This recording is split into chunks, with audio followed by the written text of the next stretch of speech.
My wife faked a home invasion and blamed my best friend to get me to cut him off. I replied, I'll call the police. Then I showed the cops the living room camera footage of her staging the break-in herself. The look on her face when the officer said, "Ma'am, put your hands behind your back." I, 36 male, have had a best friend, Julian, 35, and a wife, Alara, 33. Julian and I have been friends since college and built a small software company together from my garage. Alara and I have been married for 5 years. The problem is, Alara has always hated Julian. Not in an overt, I hate him way. It was subtle. Poison. Don't you think Julian is a little too dependent on you? I just worry he takes advantage of your good nature. All those late nights at the office. Are you sure it's a good idea to have him over for dinner again? It's our time. I always defended him. Alara, he's my business partner and my best friend. He's family. This, I learned, was precisely the problem. She wanted to be the only family. I'm a bit of a home security nut. Not because I'm paranoid, I just like tech. We have a few cameras in the common areas, all visible, all feeding into a local NVR network video recorder in my office, which also backs up encrypted footage to my private cloud server. Alara knew about them. She called them my nerd toys. Last week, I had to fly out for a 2-day client pitch. It was supposed to be Julian's trip, but Alara suddenly had a minor car accident, a fender bender in a parking lot, and was too traumatized for me to leave her alone with Julian. So I switched. I went. Julian stayed to mind the office. I'd been gone maybe 30 hours when my phone blew up. It was Alara, hysterical, sobbing, hyperventilating. "Leo, oh God, Leo, someone broke in. They smashed everything." My blood went ice cold. "Are you okay? Did you call the police? I'm hiding in the closet. I just got home and the living room is..." "Oh, Leo," she wailed. They took your grandfather's drafting tools." My stomach clenched. Those tools are irreplaceable. They sat in a vintage wooden box on my office shelf. They have zero cash value but mean the world to me.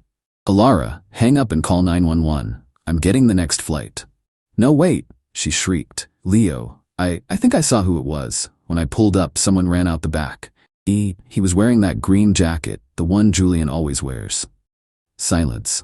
My brain just stopped. "What?" "It looked just like him, Leo. He must have used his key. He knew you were gone. He knew I was at my mom's. He's the only one who knew how much those tools meant to you." She was full-on sobbing now. "He's always been jealous of us. He's trying to frame you or hurt us." I stood there in my sterile hotel room, and the most awful, cold, clear feeling settled over me. It wasn't anger. It wasn't panic. It was certainty. "Alara," I said, my voice dangerously calm. "That is an incredibly serious accusation. I'm calling the police. Don't touch anything." I hung up before she could reply. But I didn't call 911. I opened my laptop, typed in my server address, and navigated to the security NVR. Just as I expected, the living room camera and office camera were both offline. Status, unplugged. She knew which ones to pull. She's smart, but I'm smarter. She forgot about the tiny, wide-angle foyer cam that I'd installed 2 months ago behind a bookshelf, the one I'd told her was defective and was meaning to send back. I clicked the cloud backup. I scrolled back 1 hour, and I watched. I watched my wife, Alara, walk into the living room, perfectly calm in her yoga pants. I watched her go to my office. I watched her unplug the office cam, then the living room cam. I watched her return to the foyer, still in view of the defective cam, and pull a cheap vase from the hall table. I watched her drop it on the tile floor. I watched her go back to the office, out of view, and return holding the wooden box of my grandfather's drafting tools. I watched her walk to the kitchen, grab her oversized tote bag, and carefully place the box inside it. I watched her pull a few books off the shelf, toss the mail on the floor, and yank a cushion off the couch. Then I watched her walk to the hall closet, pull out her phone, take a deep breath, and dial my number. I saved the 4-minute clip. I downloaded it to my phone. Then I called the local, non-emergency line for my precinct. "Hello, my wife has just reported a home invasion at 123 Apple Street. I am the homeowner. I am currently out of town, but I have video evidence of the entire event I need to share with the responding officers. Please have them wait for me. I am on my way from the airport. The evidence is sensitive. I booked a flight that left in 70 minutes. I was on the ground in 3 hours and at my house in 3.5. 2 police cars were outside. Alara was on the porch, wrapped in a blanket, talking to a younger cop, Brody. A second, older officer was taking notes. Alara saw me, ran over, and tried to collapse into my arms. Leo, it was awful. I didn't hug her. I just put my hands on her shoulders and held her at arm's length. The police are here, Alara. You're safe. Her eyes flickered. She'd sensed the change. Officer Reyes approached. Mr. Last Name, you're the homeowner? You called our dispatcher about video evidence? Yes, officer, I said. My wife has been telling me her theory about my friend Julian. Alara nodded, tears welling. I saw him, officer. He ran right past the window. I see, Ray said, writing. That's a felony charge, ma'am. Burglary. You're sure you're willing to testify to that? Absolutely, Alara said, puffing up with indignation. He's a horrible person. Okay, I said. Officer, before you go knocking on my friend's door, could I show you this? It's from my foyer camera, the one my wife and the intruder apparently missed. I pulled out my phone. Alara's face went white. A camera? What camera? Leo, what are you? The defective one, honey. I guess it fixed itself. I hit play. Reyes and Brody huddled around my phone. Alara stood frozen, her mouth slightly open. They watched the whole thing. The vase, the office trip, the tote bag, the staged mess, the phone call from the closet. Brody's eyebrows disappeared into his hairline. Reyes finished watching, let out a long, slow sigh, and looked up. Not at me, at my wife. Alara Last Name. No, Alara shrieked, her voice cracking. That's a fake, a deep fake. Leo, you did this. You and Julian. You're framing me. Ma'am, Officer Reyes said, her voice flat. I'm looking at a time-stamped, encrypted file from a private security server. He's been on a plane. You're here, on video, committing a crime. Or several, actually. What crime? I was just cleaning. Ma'am, Reyes said, cutting her off. She was done. Filing a false police report is a serious offense. Wasting police resources is a serious offense. Conspiracy to commit, well, we'll let the DA figure that out.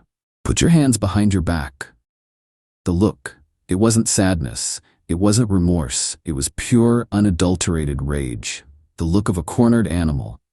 You bastard, she screamed at me as Brody cuffed her. You're choosing him over me? After everything, you'll regret this. You'll be nothing without me. She was still screaming as they put her in the car. I just stood there, in my fake ransacked living room. The silence was deafening. Then I picked up my phone and called Julian. Dude, I said, my voice shaking for the first time. You are not going to believe this, but first, are you at home? And do you have an alibi for the last 3 hours? Update 1. It's been 2 weeks since the staging. My life has been a blur of lawyers, police statements, and boxes. First, the fallout. Alara was charged with filing a false police report, a serious misdemeanor in my state, borderline felony given the value of the non-existent theft, and misuse of emergency services. Her parents, Arthur and Beatrice, bailed her out within hours.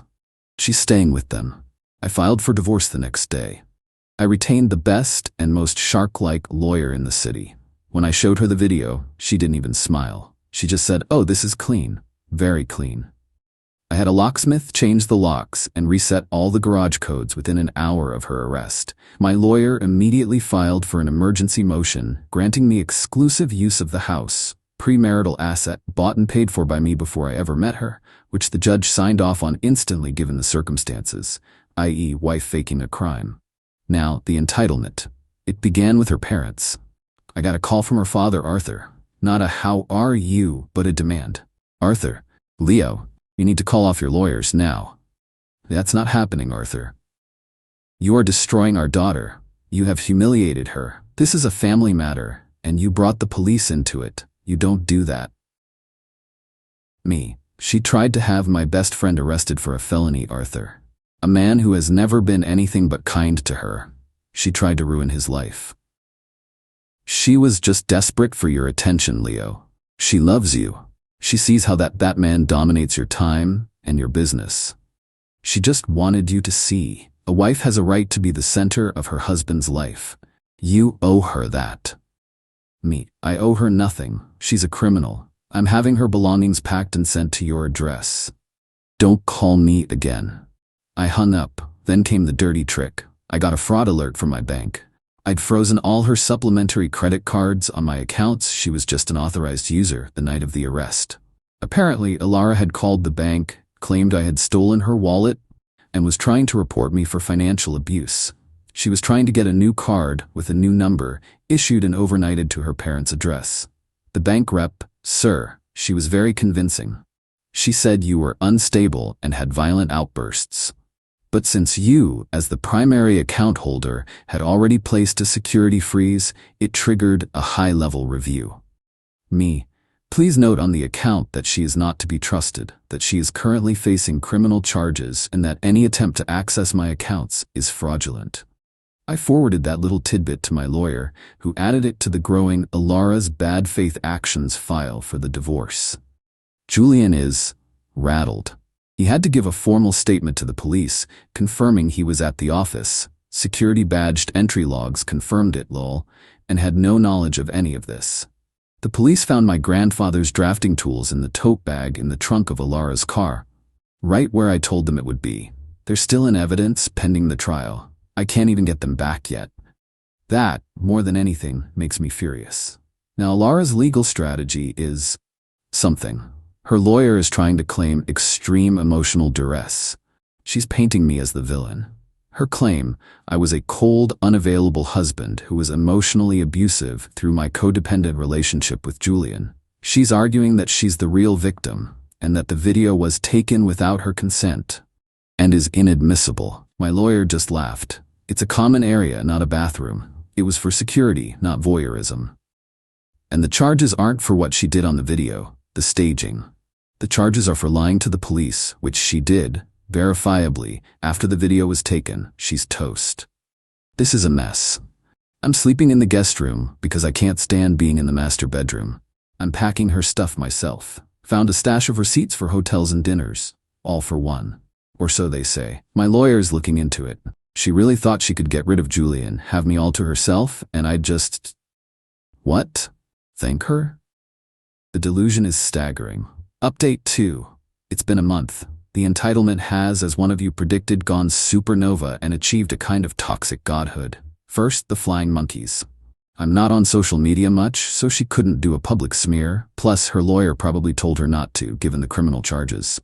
So, she's unleashed her friends personally. I've gotten a dozen texts and calls from numbers I don't recognize, all from her friends and some of our mutuals, giving me the same script.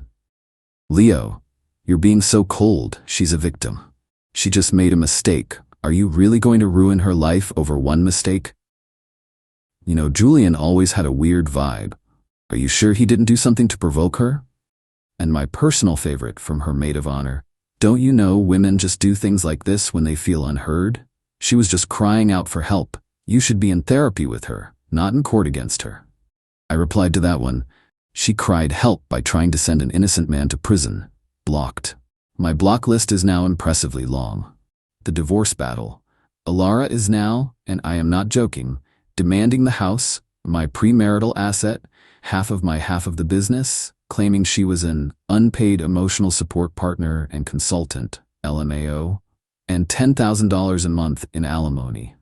My lawyer's response was, "This is a kitchen sink demand. It's what desperate people with zero leverage do. We will respond accordingly." Accordingly meant a counterfiling for her to pay my legal fees, citing her criminal conduct and bad faith fraud attempts. But that's not the dirty trick. This is what sent me over the edge. Julian has a 7-year-old daughter, Maya, from a previous marriage. He's a fantastic dad. Last Tuesday, Julian got a knock on his door. It was Child Protective Services. An anonymous tip was called in. The tipster claimed Julian was emotionally unstable, had violent associates, that's me, I guess, and was bringing strange men around his daughter. That's also me. They claimed he was leaving Maya alone at night to go conduct business. At odd hours. Julian was, and is, terrified. This is his daughter. He had to submit to interviews, a home inspection. Maya had to be interviewed by a social worker at her school. It was humiliating, invasive, and horrifying for him. I was livid. I knew in my bones, it was Alara. This wasn't just trying to ruin my life anymore. She was now attacking Julian's child to punish him for existing and to punish me for supporting him. I called my lawyer. She's going after Julian's kid. My lawyer for the first time sounded angry. This is criminal harassment, and it is spectacularly stupid. We file for an emergency restraining order. Now, and I'm calling the district attorney. The Revenge Part 1. My lawyer immediately contacted the DA handling Alara's false report case. My client's ex-wife, your defendant, is now engaging in a campaign of targeted harassment against the victim of her original false report, Mr. Julian. She has, we are certain, filed a false and malicious CPS report against him. The DA, who was apparently considering a lenient plea deal, probation therapy, was not pleased.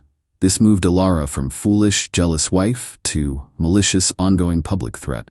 The DA's office immediately launched an investigation into the source of the CPS call.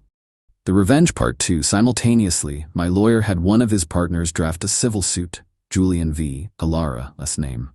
The suit is for defamation, for the original burglary claim, malicious prosecution, and intentional infliction of emotional distress, for the CPS call.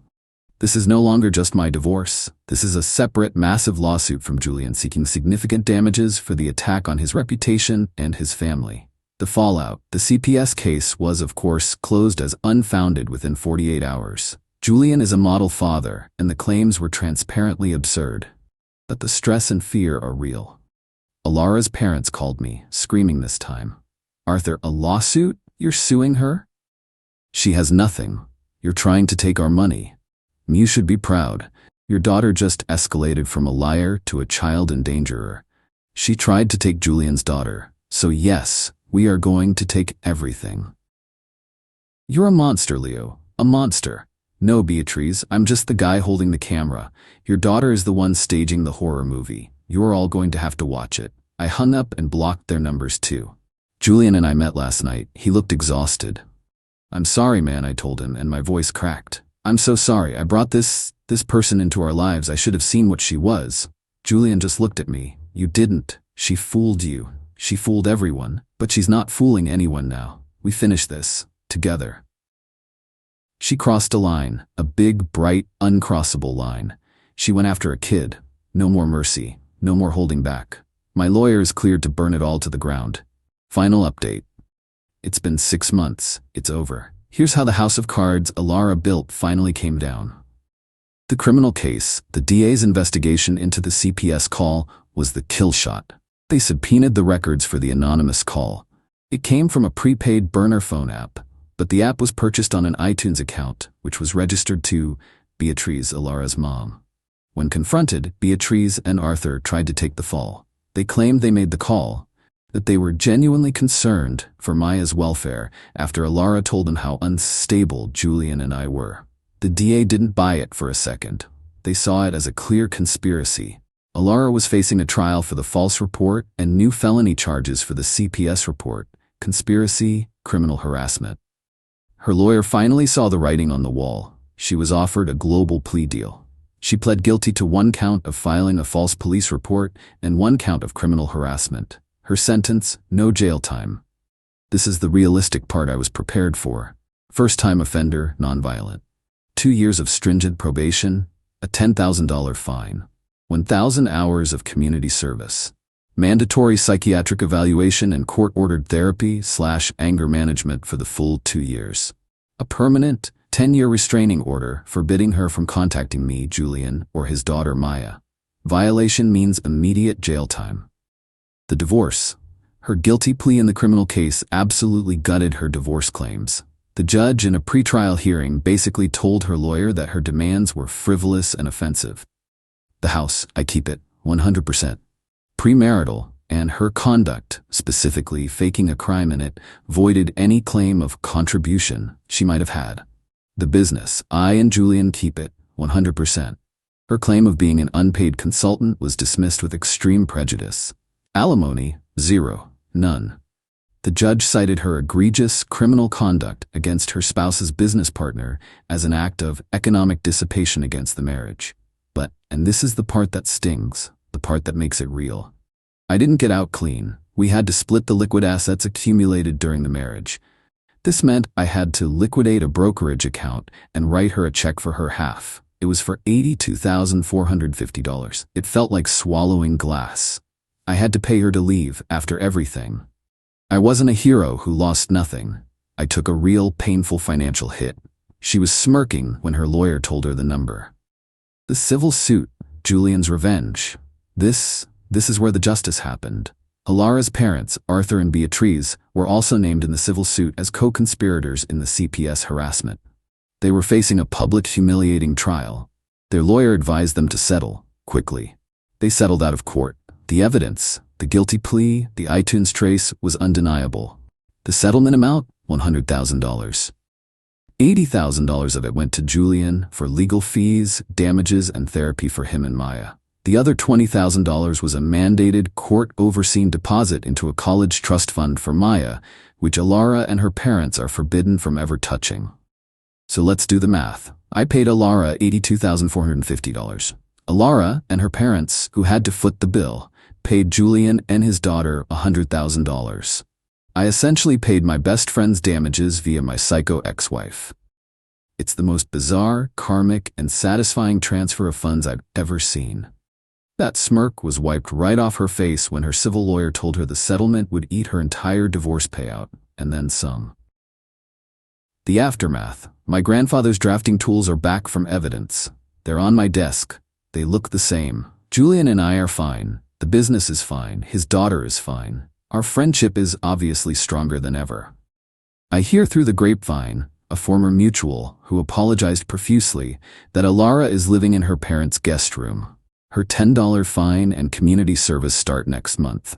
Her probation terms make it hard to get a job. Her parents are apparently furious, as their retirement fund took a massive hit to pay the settlement. They're not treating her like a victim anymore. They're treating her like the bad investment she is. She's bitter, angry, and blames everyone but herself. She got what she wanted. I'm no longer in her life. She just didn't account for the cost. As for me, I'm in therapy. My trust in people is, well, it's shot. It cost me a lot of money and a lot of peace. But the house is quiet. It's my house again.